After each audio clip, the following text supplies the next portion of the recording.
Pronto. Bem, primeiro eu quero dar as boas-vindas, né, a vocês. Estou muito feliz com essa seleção, apesar da demora que nós tivemos aqui nos últimos meses para andar esse processo adiante. É a primeira vez que a Fundação Cultural de Palmas faz algo semelhante, então ainda está em um lugar de aprendizado também, de como gerenciar isso do lado da gestão pública. Essa reunião aqui é uma reunião principalmente para a gente se conhecer e iniciarmos, né, a coordenação desse trabalho das próximas semanas e também tirar dúvidas sobre o certame aqui em Palmas e, principalmente, né, o título da reunião aqui, que é Conhecendo a Cidade. Eu vou apresentar de forma bem resumida as características que podem auxiliar vocês no trabalho de avaliação desses projetos. Essa reunião foi solicitada pelos artistas da cidade, tá? Porque tivemos, a nível estadual, na época da Aldir Blanc ainda, tivemos uma consequência da falta dessa capacitação sobre a cultura local, que se refletiu diretamente nos resultados, onde, naquela emergência cultural, nós não conseguimos, em um nível estadual, atender aos mestres da cultura locais, por falta de conhecimento, experiência dos pareceristas. Então, eu acredito que as informações que eu vou compartilhar serão muito úteis e a gente vai conversar depois, tá? Meu nome é Thales Monteiro, eu trabalho na Fundação Cultural como contrato, eu não sou servidor público, mas eu fui presidente do Conselho Municipal de Cultura e depois da gestão em que eu estive à frente, a Fundação Cultural me chamou para estar na gestão, junto com eles, na gestão pública. Então, tudo é muito novo, eu também não sei lidar direito com tudo que está acontecendo aqui, é muita demanda, e se eu estiver me atropelando aqui ou pulando alguma informação que vocês acham importante, por favor, escrevam aqui no chat, eu abro o microfone de vocês e peçam para eu parar. Eu vou começar compartilhando aqui, então, as características da cidade. Vou selecionar aqui a tela.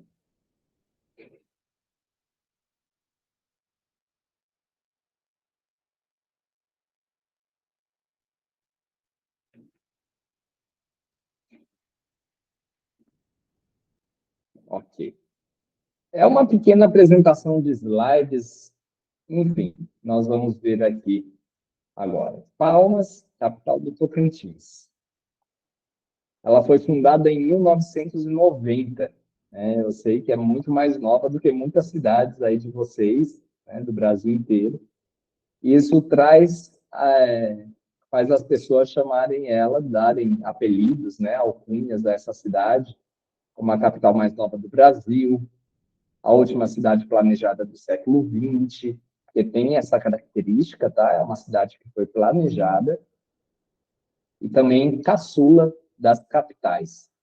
Então, talvez vocês encontrem termos semelhantes a esses, né, ao longo dos projetos, porque isso é uma característica marcante dessa cidade. É uma cidade muito nova e é uma capital muito pujante, apesar da sua idade. Aqui uma fotinho para vocês terem uma dimensão do que eram os anos 90 aqui em Palmas, grandes avenidas, largas avenidas e muita terra, muita areia e muita construção no meio do cerrado. Quem for de Brasília aí vai até encontrar semelhanças com a construção, né, da capital federal lá nos anos 50 e 60. A localização da cidade, ela foi instalada no, foi decidida em 89, né, e foi instalada em 1990 no centro do então chamado Corredor da Miséria, que fica ao norte de Porto Nacional e ao sul de Miracema do Tocantins. Essa cidade de Porto Nacional, ela era a cidade referência para o então norte de Goiás. Para quem não sabe, o Tocantins, hoje o estado, ele foi criado em 88 junto com a Constituição e ele era parte de Goiás. Mas desde a época do Império, existia um movimento separatista nessa região do norte de Goiás para dar autonomia ao Tocantins, porque o governo de Goiás ele não alcançava as vilas, as cidades e a população da região do norte de Goiás. E Porto Nacional, que na época era Porto Imperial, aliás, era Porto Real, depois passou a Porto Imperial, até chegar a Porto Nacional, ele era o porto de rio, né, porto fluvial, e era a cidade de referência do norte de Goiás, onde todo mundo tinha que ir antes de seguir a sua viagem.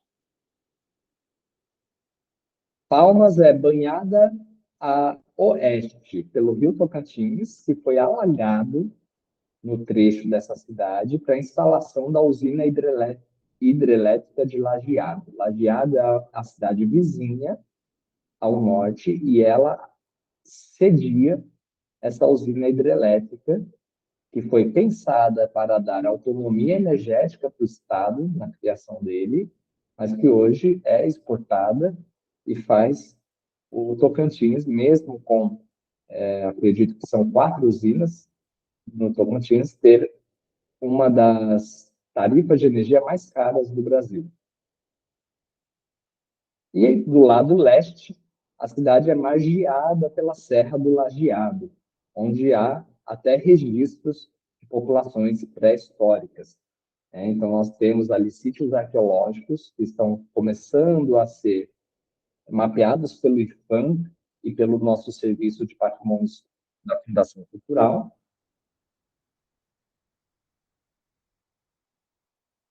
E está aqui do lado da cidade. Já já eu vou mostrar para vocês um mapa de satélite, para vocês terem uma dimensão do que dessa serra e desse rio do lado oeste. De característica urbana, né, eu falei mais anteriormente que a cidade ela foi planejada, né? Então ela tem um plano diretor que é localizado ao norte do seu território. É onde eu moro, onde estão todos os serviços públicos, as sedes, né? Está tudo aqui no plano diretor. Mas também tem bairros marginais localizados principalmente ao sul do território. Esses bairros eles foram ocupados já de uma forma não prevista no planejamento original, mas que logo depois eles também começaram a ser planejados e remodelados. Eu posso contar um pouco essa história depois. E também tem distritos urbanos mais antigos do que a própria cidade, que hoje são distritos, né, que eram antigas vilas, localizadas na Serra do Lajeado. Então, essa serra que margeia a cidade, ela tem dois distritos urbanos, que é a Vila de Itaquaruçu e a Vila de Buritirama.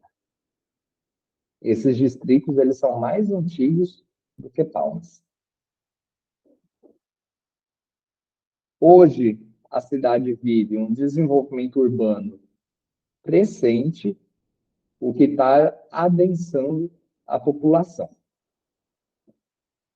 Uma outra característica marcante da cidade são as suas rotatórias. Tá? Toda esquina, nossa, é uma rotatória. Não existem esquinas aqui, são só rotatórias, principalmente no plano diretor. Nos bairros marginais, as rotatórias elas estão mais relacionadas às vias, às avenidas de alimentação.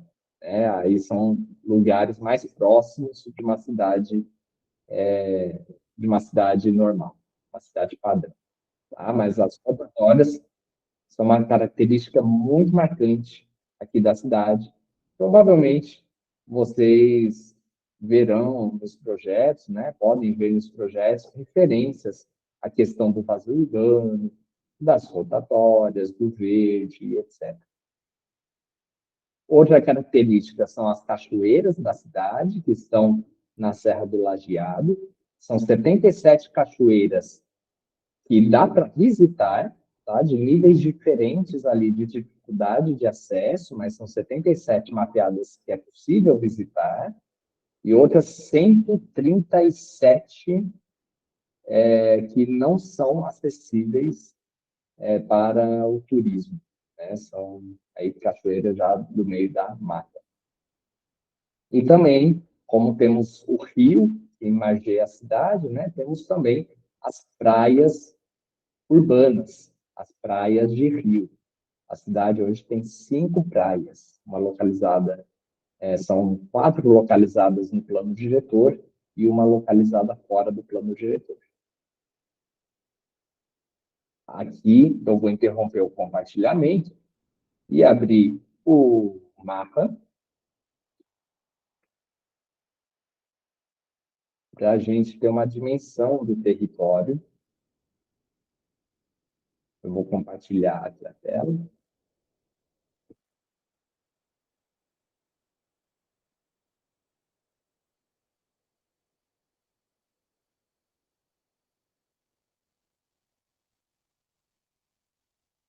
Vamos lá. Ok. Aqui a gente consegue. Aqui. Pronto, melhor ainda. Uma dimensão boa. Aqui a gente consegue ver o Rio Tocantins, que está alagado aqui para a usina de Lajeado, que fica logo aqui em cima. Aqui, ó, Lajeado. Né? Então, o rio aqui é alagado na cidade.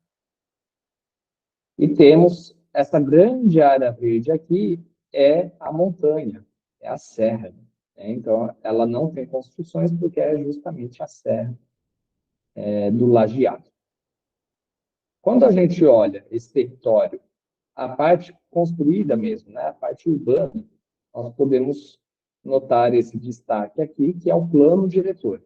Então, toda essa área aqui, construída, margeada pelo rio de um lado, e por essa rodovia aqui do outro lado, ela é o plano diretor e ela acaba aqui no Ribeirão, ó, Ribeirão Taquarussu Grande, onde acaba o plano diretor.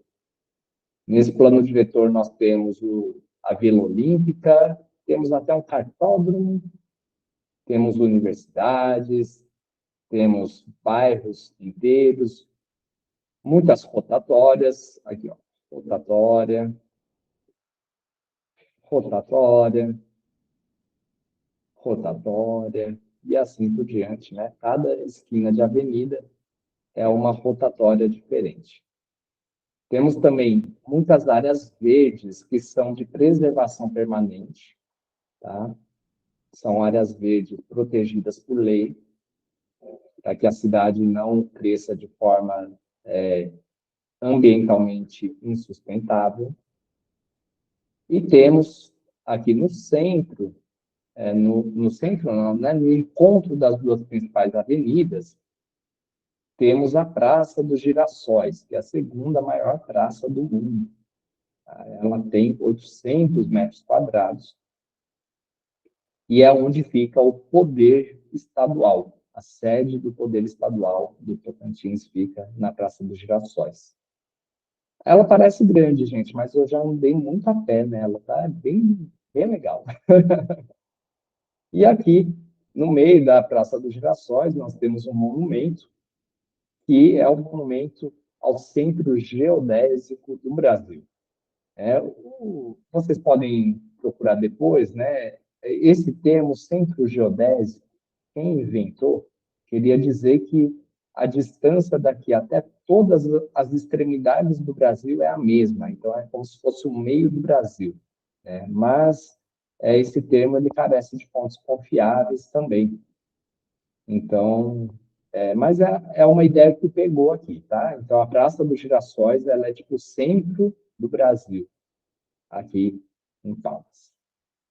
Quando a gente desce, aqui no final do plano diretor, né, aqui é a Vila Olímpica, onde a gente começou a viagem, e desce em direção ao sul, nós vemos os bairros periféricos, né, que são os bairros que foram ocupados pela população mais pobre, que veio construir a cidade.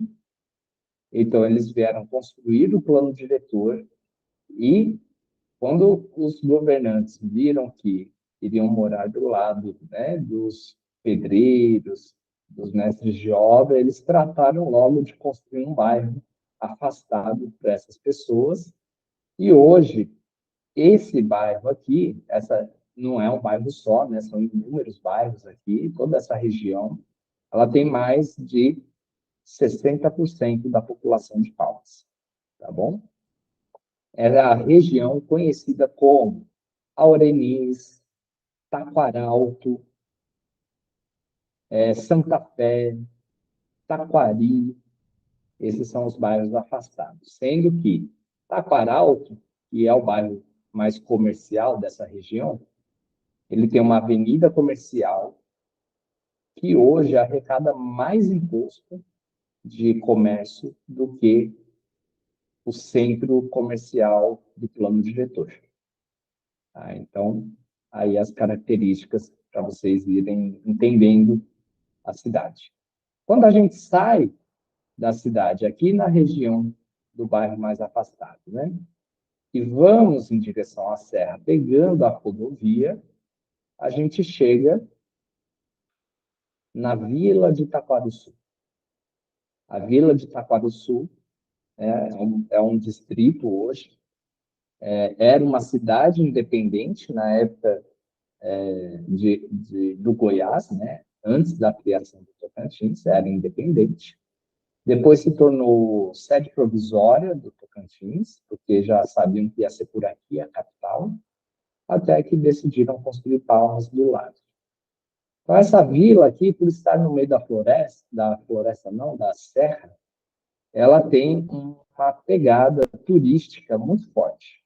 Tá? Aqui que ficam as cachoeiras, as trilhas, as montanhas de escalada, fica tudo aqui os rapéis, né? Tirolesa, rapel, fica tudo aqui, nessa região, nessa vila de Itaquaquecetuba.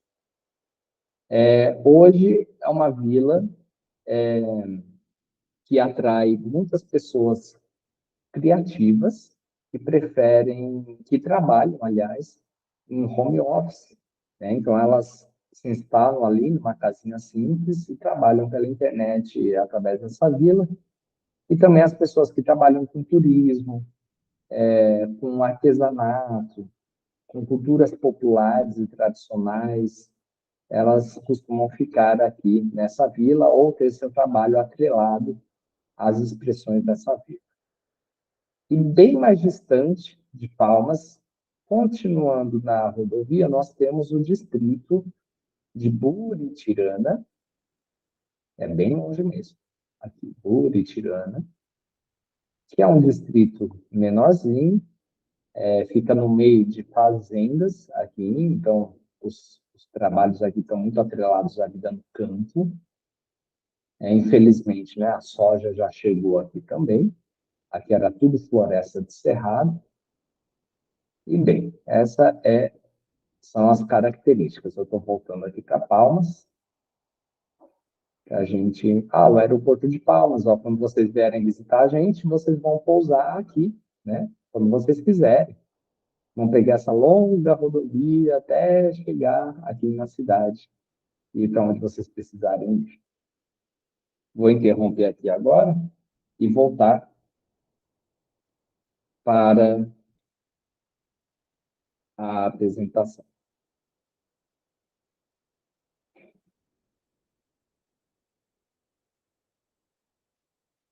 Apresentação.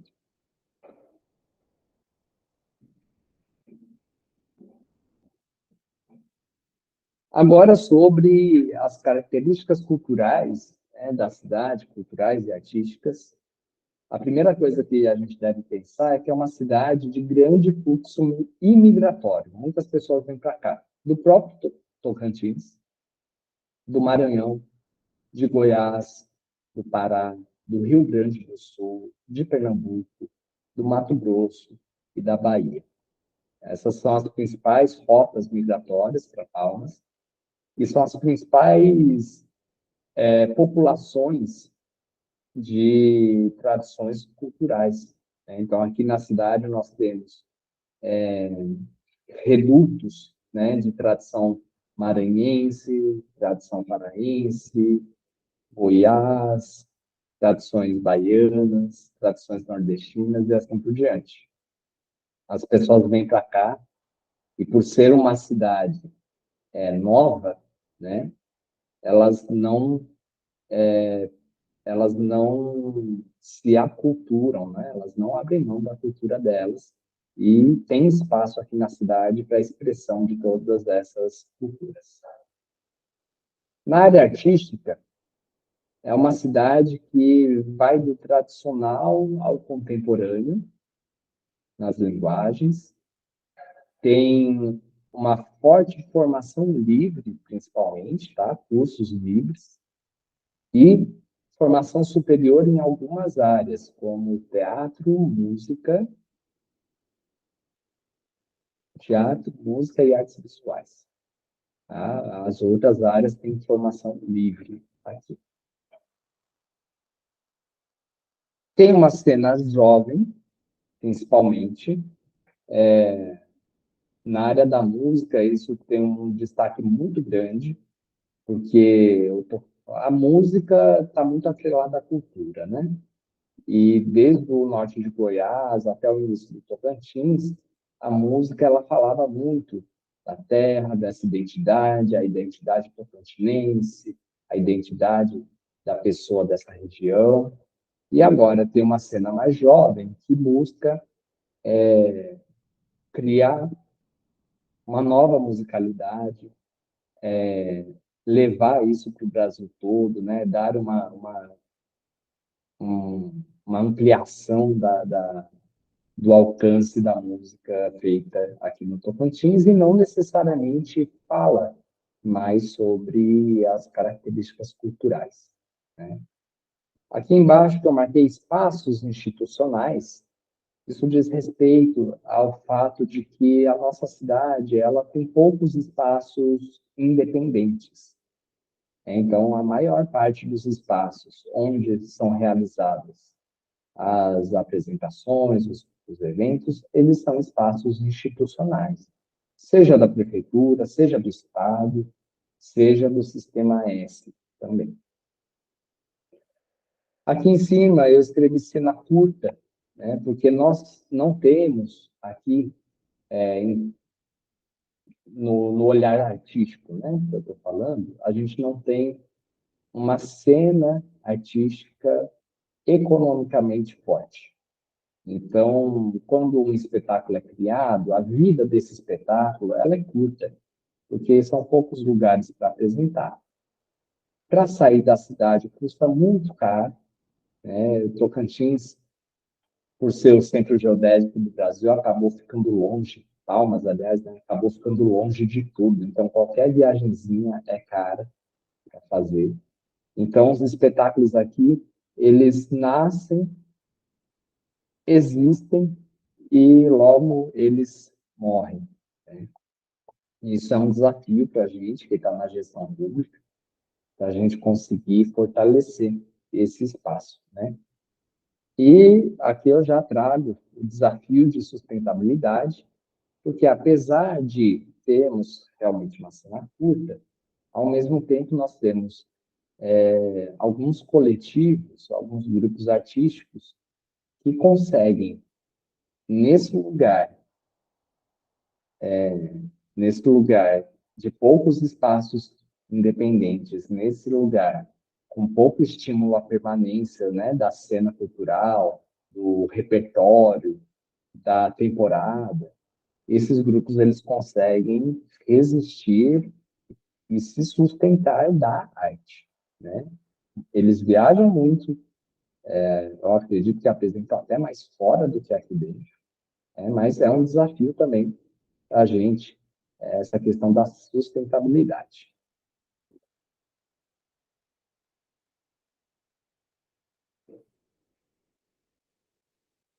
Essas são as principais características que eu queria trazer para vocês sobre a cidade de Palmas. Eu vou abrir aqui, vocês podem falar, perguntar alguma coisa sobre o que eu falei aqui, e aí a gente já vai para o segundo ponto da nossa agenda, que é os editais. Se vocês leram o edital, aí eu explico também, rapidinho aqui, o que os nossos editais esperam, né, atender.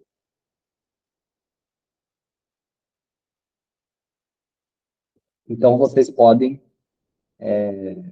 falar. Rapaz, bom dia.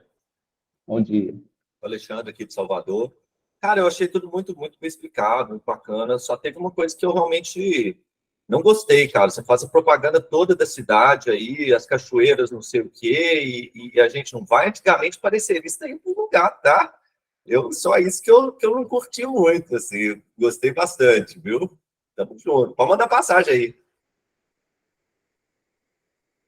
Só isso. Maravilha, Alexandre. Obrigado. Vanessa, Oi, pode falar. Thales. Oi, gente, bom dia.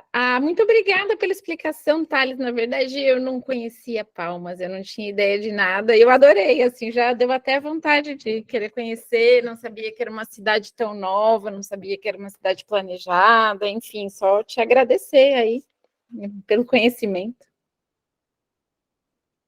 Obrigado. Tem aqui uma mensagem do Daniel no chat que diz: Bom dia. Aparentemente, Palmas é uma cidade cosmopolita, então, que recebeu pessoas de várias regiões do país, correto? Como é a valorização das tradições indígenas na cidade?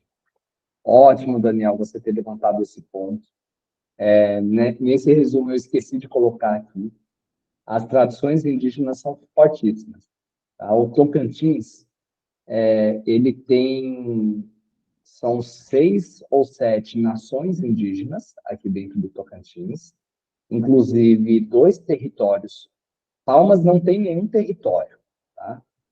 Mas 2 desses territórios ficam a menos de 100 quilômetros de Palmas, e Palmas atrai os indígenas que vêm aqui para fazer faculdade, e depois voltam para suas aldeias, e a gente tem observado, eu estou aqui há 13 anos só, mas a gente tem observado um grande desenvolvimento das aldeias por conta desse acesso à universidade que tem aqui, é uma característica também muito forte. A universidade é bem acessível, tem muita universidade pública, faculdade pública. E os indígenas, eles habitam e fazem parte também desse caldo cultural que é a cidade de Palmas. É uma cidade cosmopolita, porque atrai pessoas de várias partes do país. Ao mesmo tempo, é uma cidade muito pequena. É uma cidade de apenas 330 mil habitantes. Então, nós temos o melhor dos dois mundos. Se você vier para cá, você vai ter todos os serviços que você tem na sua cidade. Mas a programação cultural, a programação artística e outras coisas de uma cidade com milhões de habitantes, pode ser que você não encontre aqui. Ele ainda diz que trabalha no sul do Maranhão, em Carolina, fronteira, né? Fronteira com Tocantins, a influência indígena também dos antigos bandeirantes é bem forte, que desbravaram a região em busca de pastos para o gado. Sim, tem a ver com a cultura tocantinense, essa característica. Em Palmas, os próprios tocantinenses do interior, eles costumam falar que Palmas não é o Tocantins, porque as características da cultura tocantinense, quando você vai para uma cidade como Araguaína, que é a maior cidade ao norte do estado, ou Gurupi, que é a maior cidade ao sul do estado, ou até Paraíso do Tocantins, que é chamada de capital do Vale do Araguaia, aqui do lado oeste do estado. Nessas cidades você vai conseguir identificar muito forte a cultura campesina, a cultura atrelada às tradições populares, às tradições religiosas, que está muito atrelada ao Tocantins. Já Palmas, por trazer essa imigração de vários lugares, ela não tem essa característica marcante que a cultura tocantinense possui. Tá? Alguém mais quer falar alguma coisa?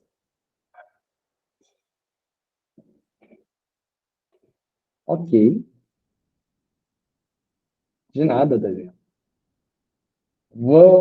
Então, vamos falar aqui dos editais. Vocês chegaram a dar uma olhada nos editais, rapidamente? Assim? Não, não.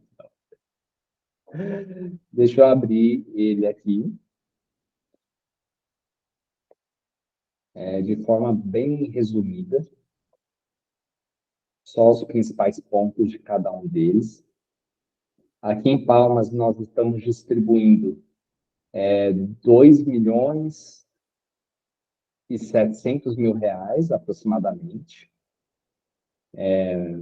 sendo que 1.800.000 para o audiovisual e cerca de 900 mil, é mais próximo de 900 mil, para todas as outras áreas. Como vocês já trabalham com isso, vocês sabem a divisão da Lei Paulo Gustavo e tudo mais. Então, eu não vou precisar falar sobre isso com vocês. Eu vou abrir aqui, primeiro do audiovisual, porque ele reflete uma proposta de política pública que a gente quer desenvolver para o audiovisual nos próximos anos. Nós conversamos internamente e depois com o Conselho de Cultura e apresentamos para a população nas audiências públicas. Isso foi aprovado. Nós vamos investir o recurso do audiovisual principalmente para curtas-metragens. Esse foco em curtas-metragens, ele pretende fortalecer, ampliar a qualidade do audiovisual feito em Palmas, para permitir que esse produto, esse curta-metragem, ele possa servir posteriormente para venda, nos eventos, nas rodadas de negócio do audiovisual, para que ele possa servir como um piloto para uma série, ou um curta-metragem com a ideia de um longa-metragem, e assim por diante. Então, nós vamos apoiar os curtas-metragens, nós vamos apoiar também o desenvolvimento de obras seriadas ou longas-metragens. Esse desenvolvimento, ele é a elaboração da bíblia do projeto e do roteiro desse projeto para a futura captação de recursos junto ao FSA ou a Ancine ou outros editais. Também vamos apoiar a difusão cinematográfica por meio de cineclubes ou mostras, tá? Também entra mostras aqui. E também o apoio à capacitação profissional para oficinas ou das pessoas daqui saírem da cidade para fazerem um curso fora. Então, o nosso edital de audiovisual, ele visa esse fortalecimento da cadeia produtiva aqui no município. Eu vou pular aqui para o item 10, já vou olhar aí a mensagem. Aqui, o item 10, ótimo. Deixa eu ver aqui. Levantou a mão. Pode falar, Aldrin. Aldrin. Isso, Aldrin. Eu não entendi exatamente essa questão aí de formação. Você falou que é para ele fazer curso fora, não é ele que vai propor cursos para outras pessoas dentro da cidade? Os dois, Aldrin, nós tivemos duas categorias, que são a categoria de fazer ele propor o curso dentro da cidade, mas também tivemos uma categoria, se ele quiser fazer um curso fora, ele pode pegar esse recurso para fazer o curso fora, para ele se capacitar. Entendido. Essa é novidade. Ok. Muito bem. O objetivo todo desse edital, né, é esse fortalecimento da cadeia produtiva. Então, a gente ficou também, né, nessa dúvida e acreditamos que possa ser uma boa oportunidade para a pessoa ir para São Paulo, para o Rio de Janeiro, para Brasília, para Belo Horizonte, para Recife, para Salvador, fazer cursos, né? São lugares que têm polos do audiovisual, para eles se capacitarem e voltarem para cá e, na contrapartida do seu projeto, né, multiplicar esse conhecimento. Vamos seguir aqui.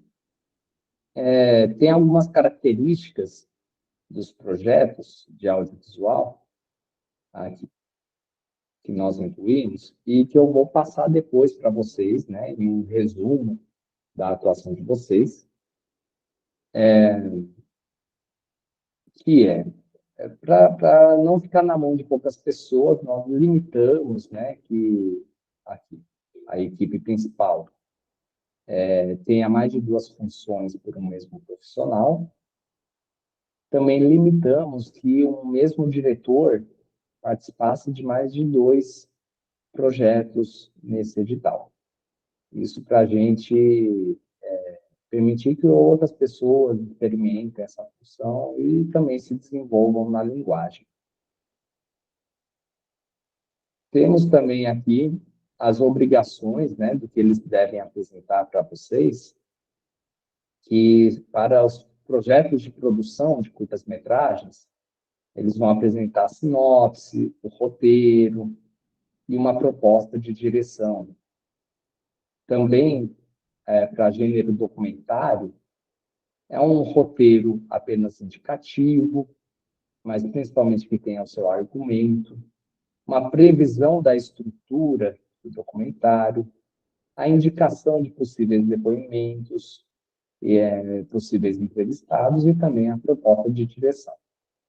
E para o gênero de animação, que colocamos como um gênero, né, mas sabemos que é uma técnica, o roteiro, né, a ser filmado, a ser elaborado, aliás, animado, pelo menos 2 páginas de storyboard,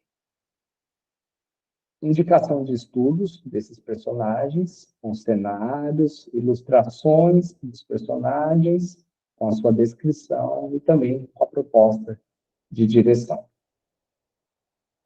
Esse item aqui ele foi removido na retificação do edital, que a gente solicitava que todos os projetos já apresentassem na inscrição o protocolo de registro do roteiro na Biblioteca Nacional. A gente passou isso para a prestação de contas. Para os projetos de desenvolvimento de obras, a pessoa vai apresentar a sinopse, o argumento, a descrição dos personagens, o conceito da obra, o que motivou o desenvolvimento dessa obra, o tom, o gênero, enfim, todos os conceitos, as características técnicas, né, que conceituam a obra que ele quer desenvolver. E nos projetos de capacitação, né, os cursos que serão realizados, apoio para viagens a rodadas de negócio, não teve inscrição. E para cineclubes e mostras, o resumo dos eventos que serão realizados, uma lista prévia de filmes ou a linha curatorial a ser adotada, né?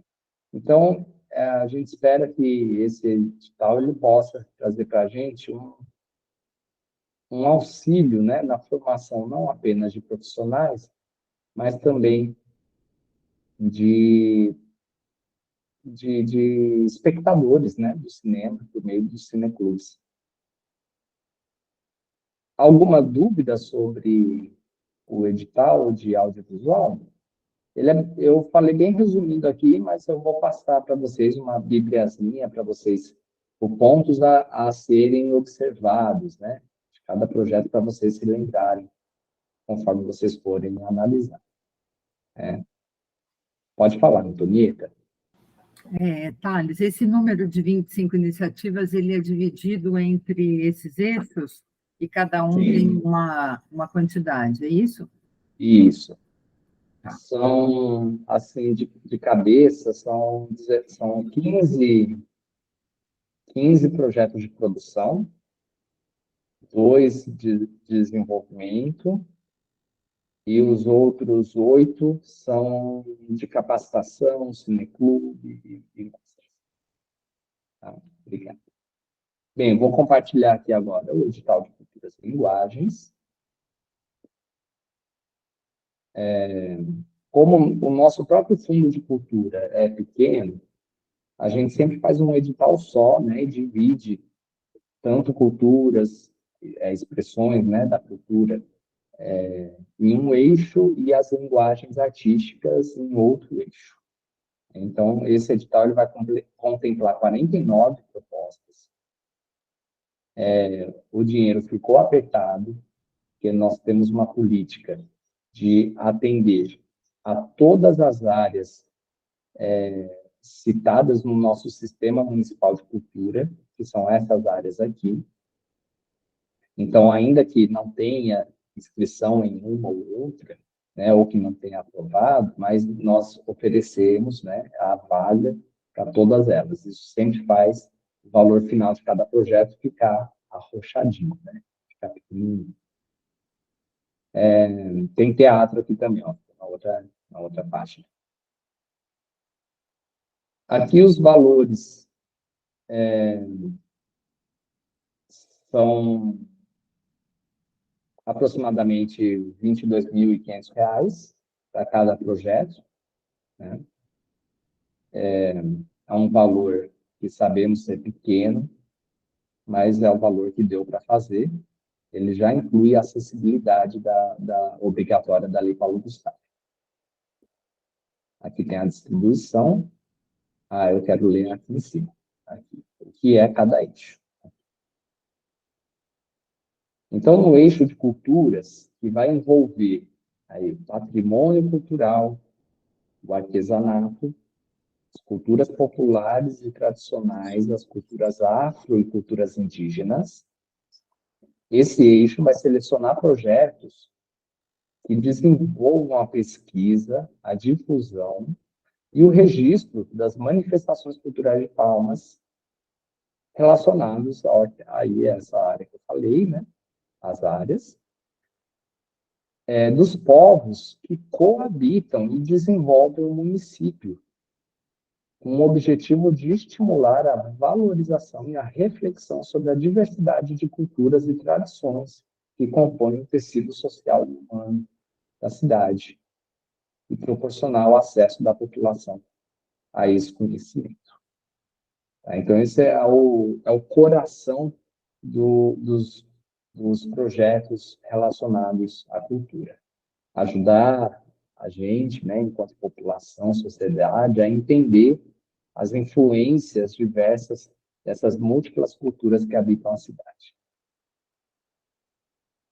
No eixo 2, que é relacionado a linguagens, e aí vai atender artes visuais, artes cênicas, né, circo, teatro e dança, música, literatura, teatro, vai atender também áreas técnicas, e eu sempre esqueço de uma, mas está aí também.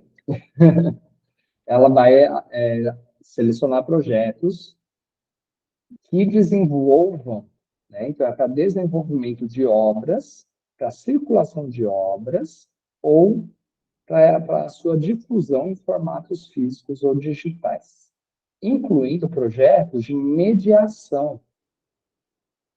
Então, mediação artística está inclusa também, com o objetivo de fomentar a criação simbólica, ampliar o acesso da população a obras e também dinamizar a cena cultural e a economia criativa do município. Esse eixo também vai contemplar projetos voltados ao desenvolvimento de áreas técnicas ligadas às linguagens artísticas, né, como o pessoal da produção, pessoal da técnica mesmo, né, o pessoal dos bastidores. O terceiro eixo, que é o primeiro fomento, que é uma política recente que a gente estabeleceu na cidade, tem também no audiovisual o primeiro fomento para a produção de curtas-metragens, vai selecionar projetos que nunca tenham recebido recursos do Fundo de Cultura, ou do Conselho de Cultura, ou da Lei Aldir Blanc. E é esperado que a categoria de primeiro fomento ela estimule, né, os projetos culturais inovadores e que sejam iniciantes nas suas áreas. E que, principalmente, tenham esse potencial de desdobramento futuro, né? Que seja um projeto inovador, mas que olhe para o futuro através do seu resultado, consiga crescer mais ainda. É um estímulo inicial. E, por fim, a categoria obrigatória que a Lei Paulo Gustavo nos trouxe é a economia criativa e solidária.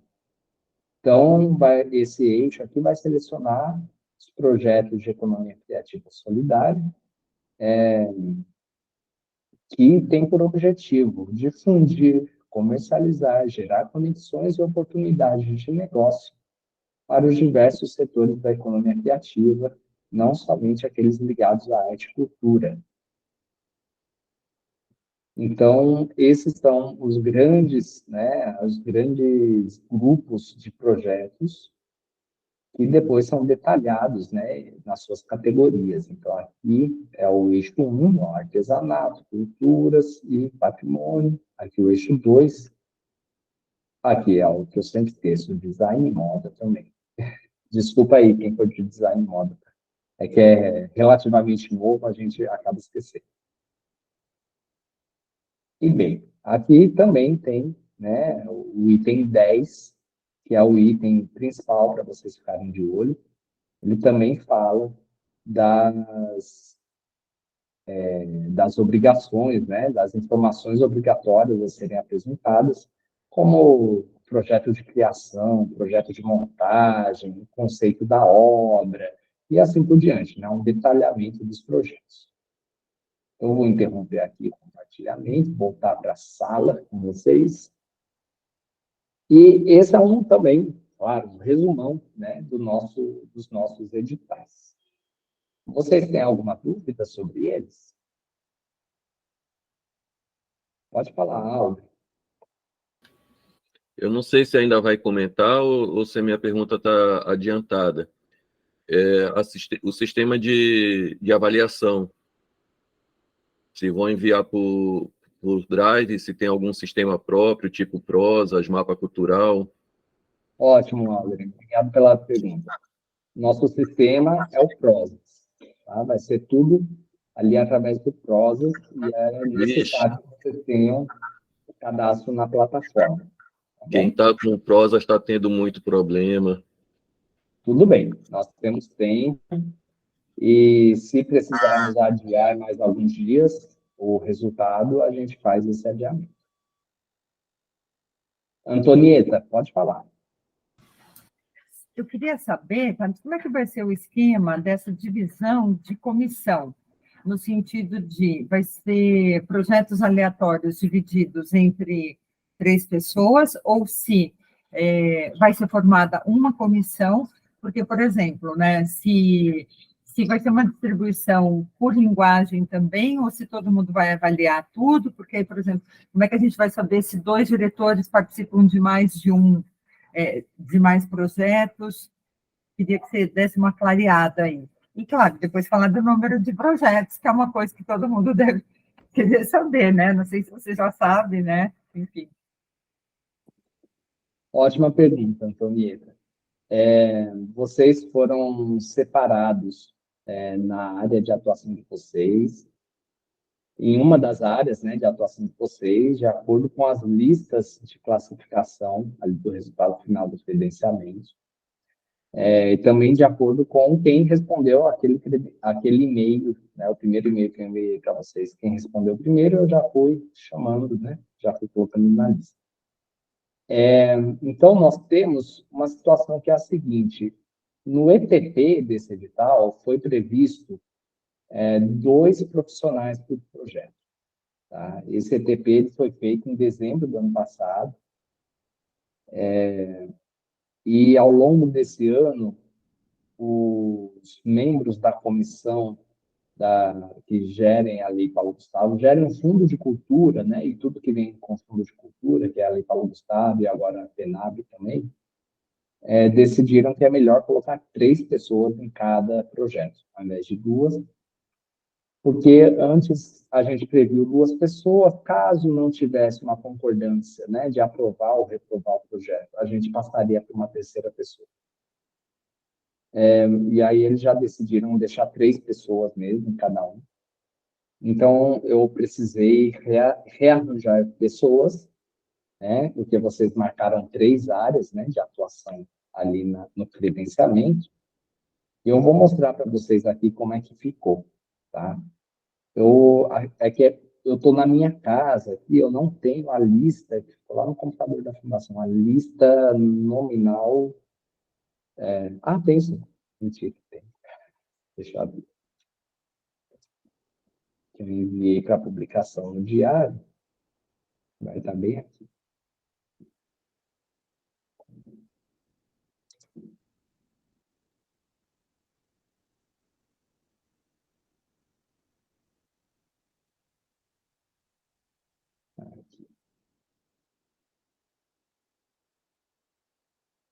Vou dar um zoom, compartilhar essa tela.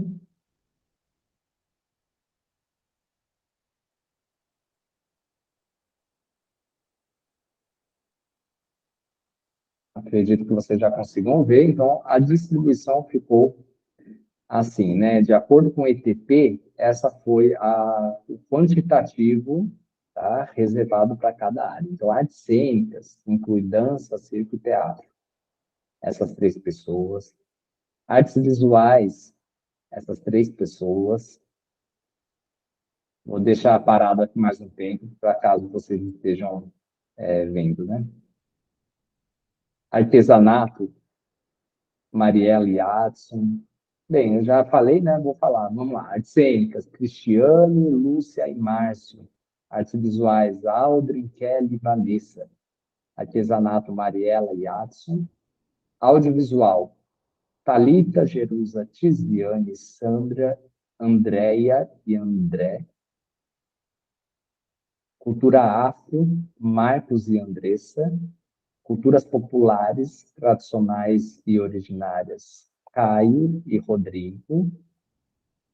Área de design e moda, Alana e Antonieta. Literatura, o Bruno e Aguimário.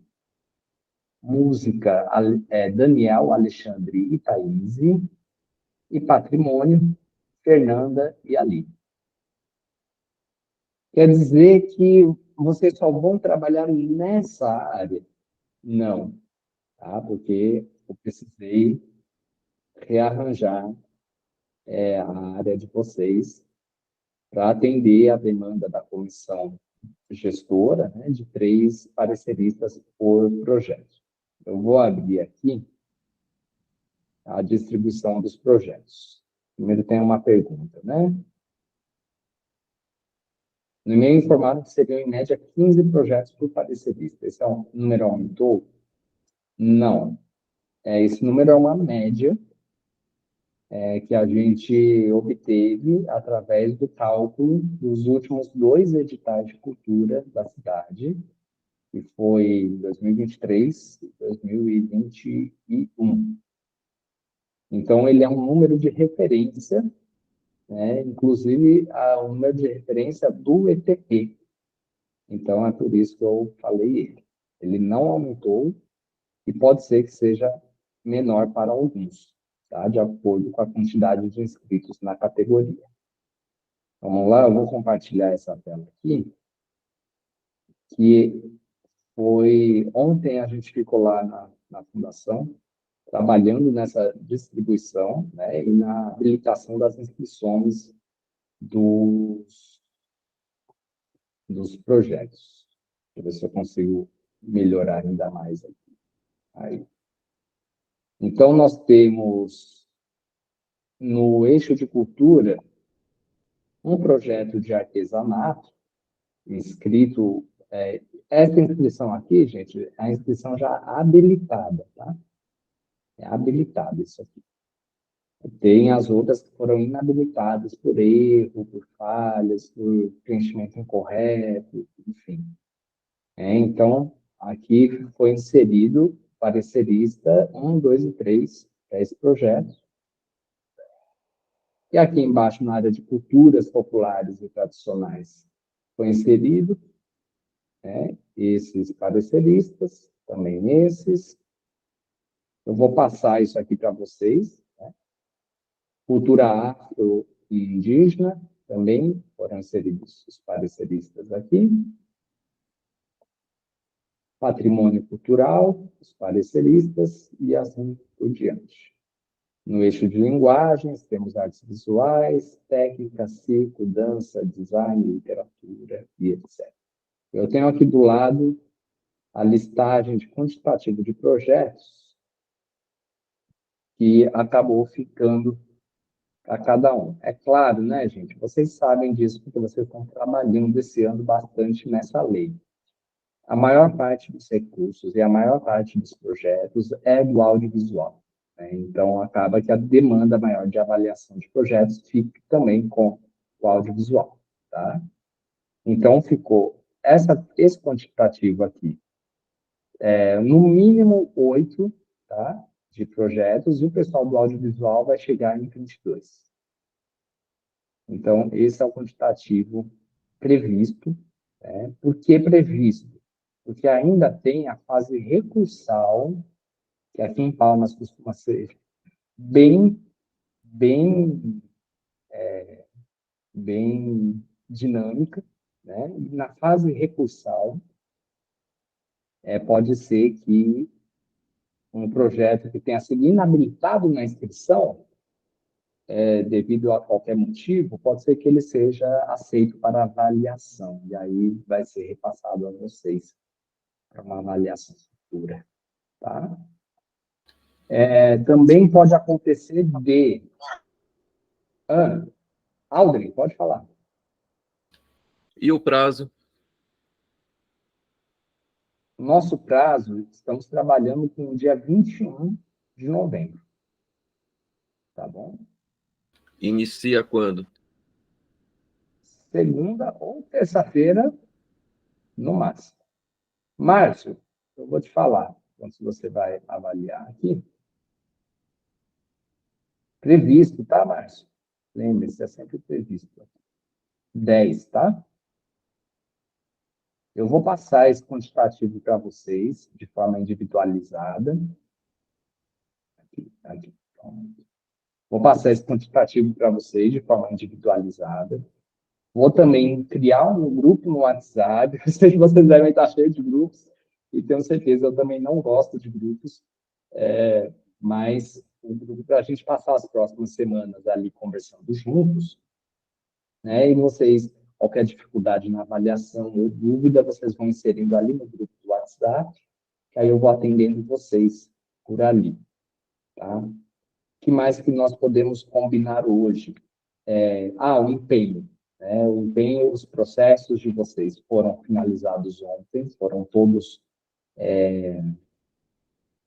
autuados, né? Encaminhados para o empenho que deve ser realizado hoje, porque a prefeitura só trabalha à tarde, a prefeitura de Palmas.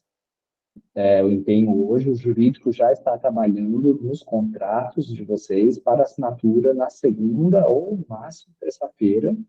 Lembrando, né, como eu coloquei lá no e-mail, vocês vão assinar com assinatura Gov.br, tá? É só essa que o controle interno aceita. Nem o nosso controle interno não aceita nem o certificado digital, né?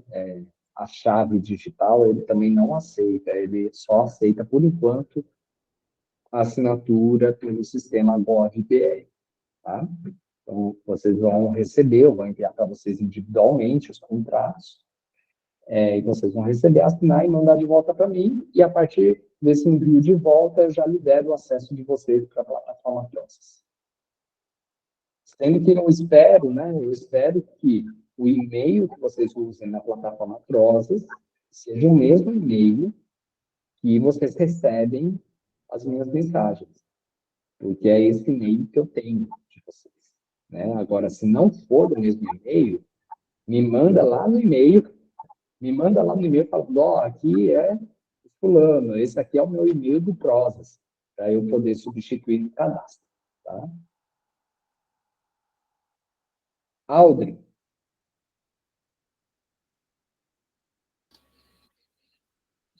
Ué, o Salmonella tinha levantado a mão Pois antes é. de... Sim, eu ia perguntar, os critérios de avaliação para cada modalidade, eles estão na plataforma Prozas também ou no edital? Nos dois. Estão na plataforma e no edital. Eles são muito semelhantes entre si também, mas tem pequenas diferenças de acordo não com a categoria, né, não de acordo com se é de artes visuais ou se é de teatro, mas de acordo com o eixo, né? Então, os projetos de cultura que envolvem patrimônio, artesanato, culturas populares, afro e indígena, eles têm um critério de avaliação que é semelhante ao critério usado para todas as linguagens artísticas, tá? E aí são basicamente, no edital de linguagens, são basicamente 4 tabelas diferentes de critérios, né? Porque são 4 eixos. Então, a tabela de culturas populares, a tabela de linguagens artísticas, a tabela de primeiro fomento e a tabela de eventos da economia criativa e solidária. E no audiovisual, apesar de ser 2 eixos, são 4 tabelas também, que é uma tabela diferente para desenvolvimento de obras longas ou seriadas, uma tabela diferente para o primeiro fomento, uma tabela diferente para projetos de curta-metragem, uma tabela diferente para aquele eixo de formação, cineclubes e mostras. Mas tudo isso está no Prozas, já individualizado. Perfeito, Antonieta, obrigada. de nada. Acho que o Aldrin queria falar antes. Eu tenho 2 perguntas, mas eu vou perguntar logo, aproveitando aí a pergunta da Salmonella. Em relação não é em relação aos critérios, e sim em relação ao parecer. Esse parecer ele pode ser um parecer simplificado em caso de aprovação e a gente se atenta mais para elaborar um parecer mais elaborado no caso de uma desclassificação, colocando os motivos, onde ele falhou dentro do edital, que não foi cumprido, e no caso de favorável, ele sendo aprovado, apenas um parecer mais simplificado?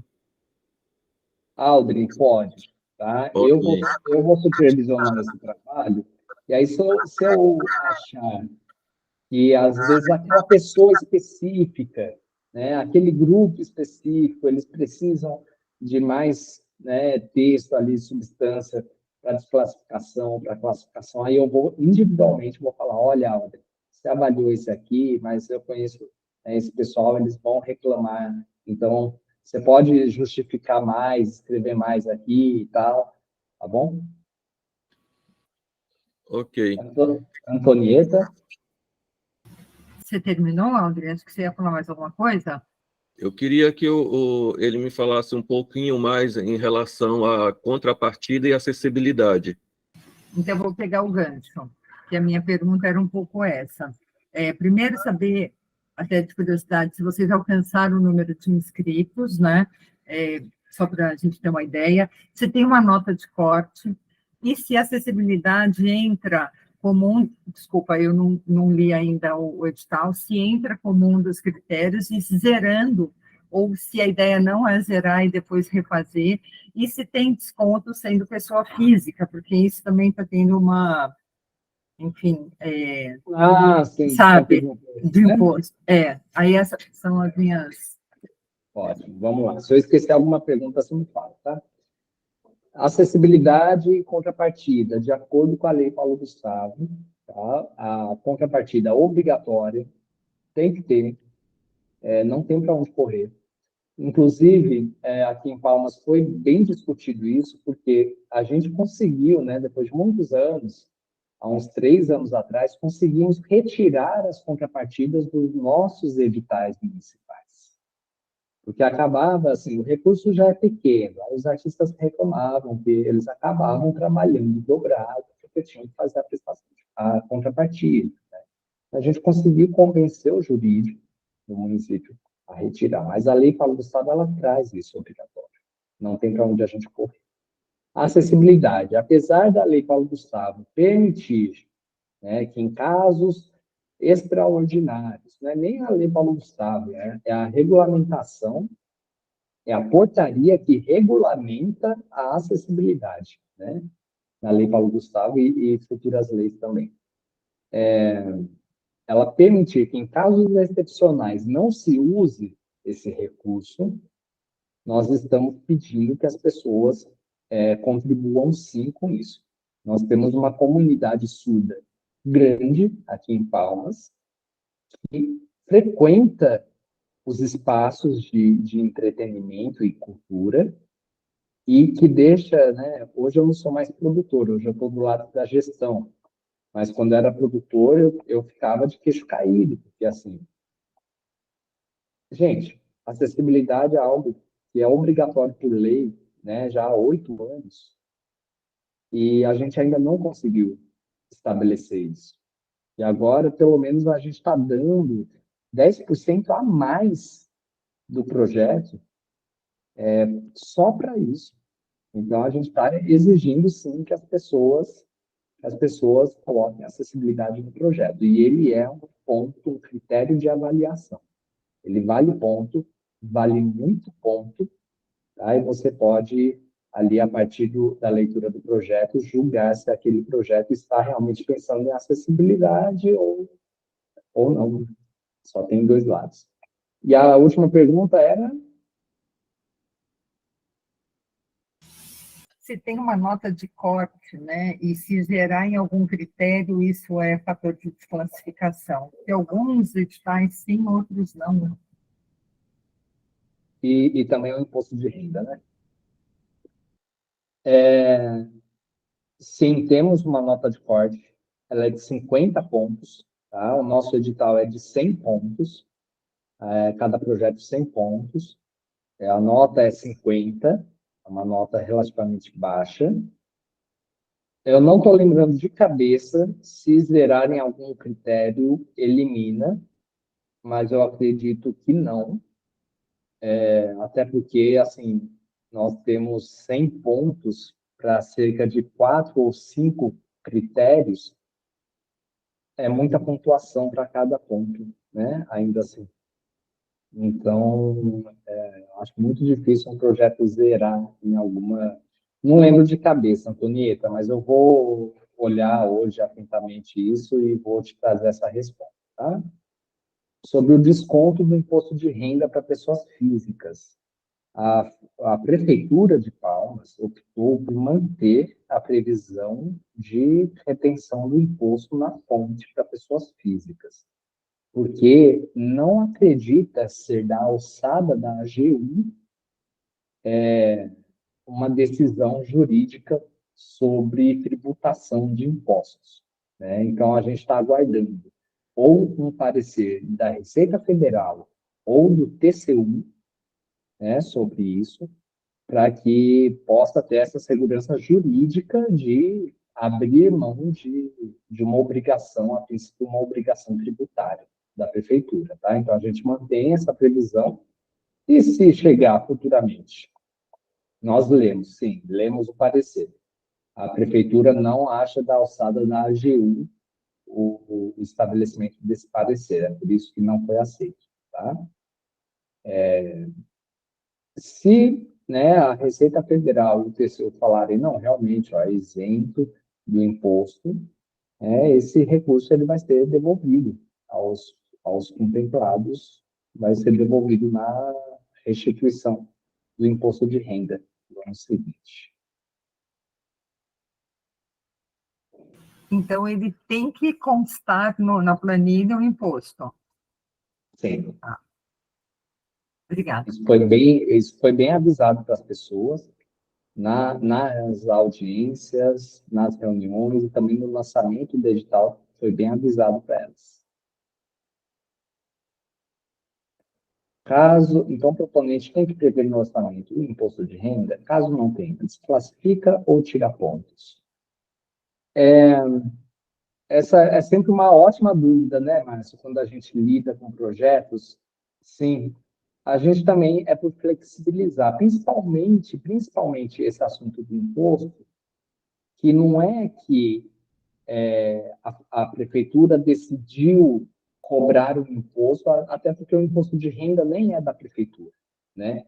Não é que a prefeitura decidiu ir na contramão do governo federal, tal, não. A prefeitura decidiu manter o que já era antes, né? Porque sempre houve essa previsão nos editais da prefeitura, é dessa forma que a prefeitura trabalha, e a prefeitura não achou, né, que o parecer da AGU é legítimo para decidir sobre uma tributação que é da Receita Federal, que é a Receita Federal que administra essa tributação. Então, o que a prefeitura fez foi se manter na legalidade que ela conhece, até que alguém superior diga, não, olha, nesse caso aqui, realmente é uma exceção.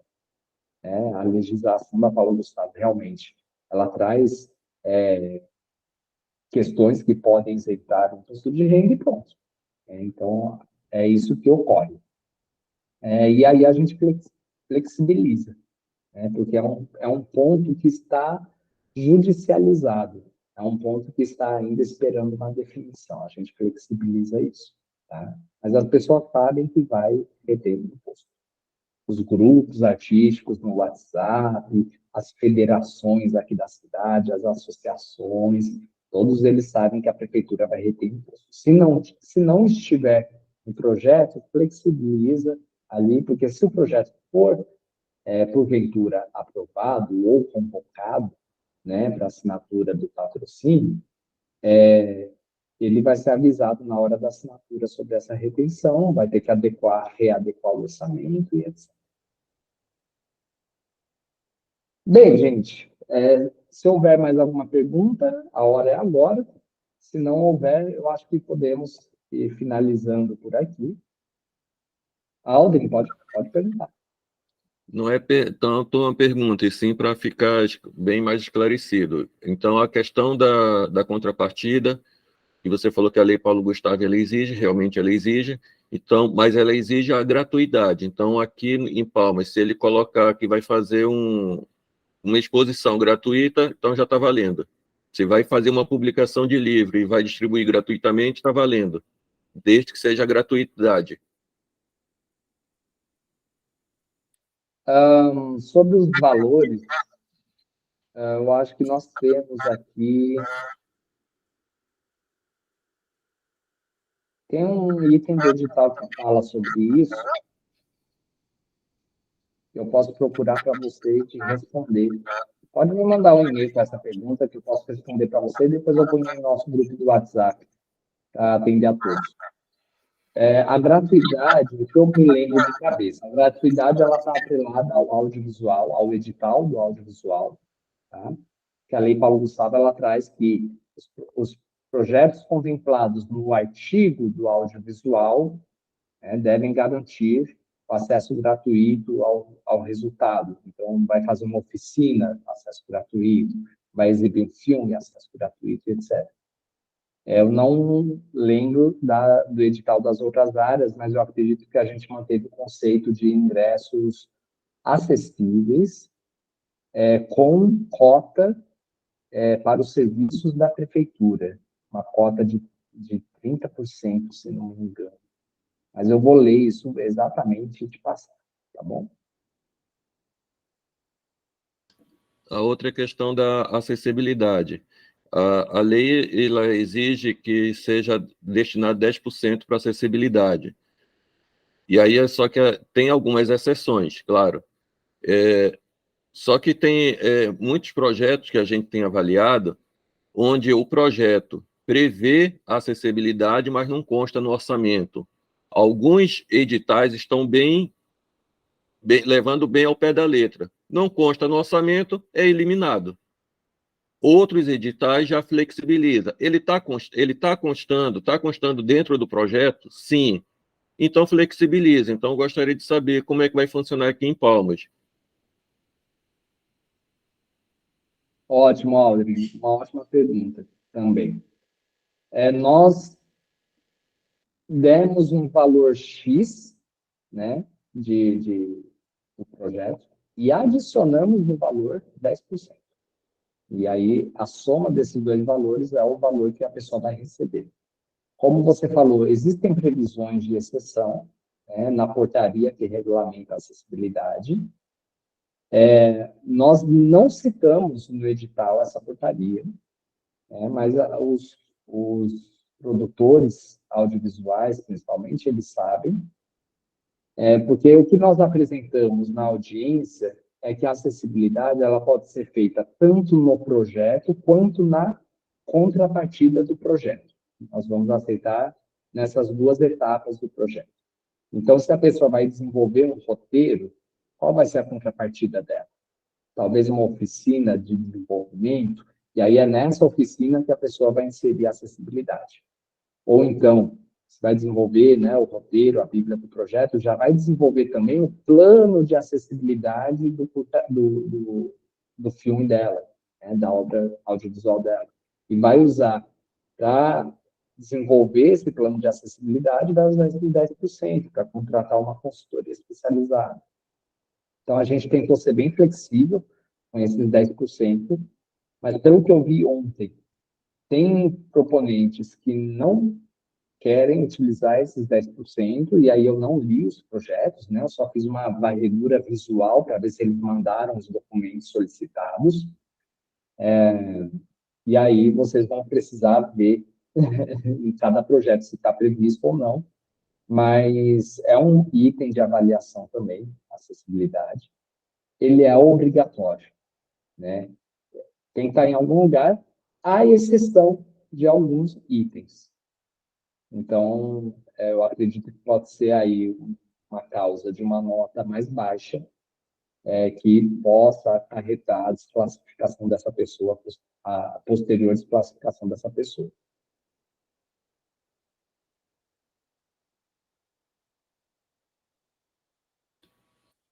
Então, essa nota mais baixa, então, no caso, é uma flexibilização, já que ele citou no projeto e não consta como no orçamento, o que é obrigatório na Lei Paulo Gustavo. Essa é uma possibilidade muito real de acontecer, sim. Ok. Marcos Rabelo. Bom dia. Bom dia. Só uma dúvida aí, reforçando o que o Aldrin falou.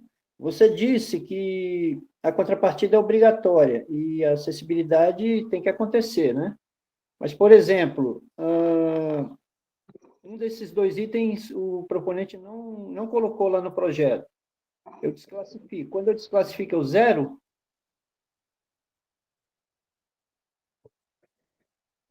A gente não gosta muito de zerar as notas aqui em Palmas. É uma cidade pequena, gente, que assim, todo mundo se conhece aqui, né? Vamos dizer assim, todo mundo sabe da vida do outro. Então a gente tenta flexibilizar ali ao máximo possível. Se for realmente inaceitável, a gente põe uma nota baixa, né? Bem baixa, para que esse projeto tenha menos chances de ser chamado, de ter uma nota superior a 50 pontos. Tá? Não são muitos critérios de avaliação, não. A, B, são cinco critérios, vai até a letra I. A, B, C, D, E. Então, a média de pontuação de cada critério vai de 10 pontos até 30 pontos, dependendo da tabela de avaliação. Então, é possível diminuir bastante a nota, sem zerar a nota. Em vez de zerar, eu baixo nota. Sim, é melhor. Ok, obrigado. Eu que agradeço. Temos mais alguém com a mão levantada? Acho que não. Bem, pessoal, eu quero agradecer, então, a disponibilidade do tempo de vocês, mais ou menos o tempo que eu pretendia usar, 1h30. Não tem como ser muito mais rápido, né, do que isso, uma reunião dessa. Eu vou elaborar o nosso grupo do WhatsApp, a pessoa já está confusa já. Vou criar o grupo do WhatsApp, colocar vocês lá, e eu vou atualizando vocês, né? A gente está correndo quanto tempo, né, durante a tarde, para a gente conseguir realmente cumprir esse cronograma, e eu entregar para vocês o mais rápido possível o acesso da plataforma Process. Tá bom? De novo, muito obrigado. Qualquer dúvida, enviem lá no e-mail a dúvida. Enviem, se for uma dúvida coletiva, copia todo mundo. Se você acha que a sua dúvida pode ajudar alguém, se você acha que a dúvida é mais você que não entendeu algum aspecto específico do edital, envia só para mim, tá bom? Para a gente impedir ali o que aconteceu ontem à noite lá nos e-mails, para não ficar um bate-boca entre pessoas, tá bom? E, gente, um bom dia para vocês. Boa sexta-feira. Foi um prazer conhecê-los. E a gente vai... Tchau, bom trabalho para todo mundo, que eu sei que está todo mundo trabalhando aí no final de semana, né? Então, tchau, gente. Bora lá. Tchau, obrigada. Obrigada. Valeu, obrigado aí.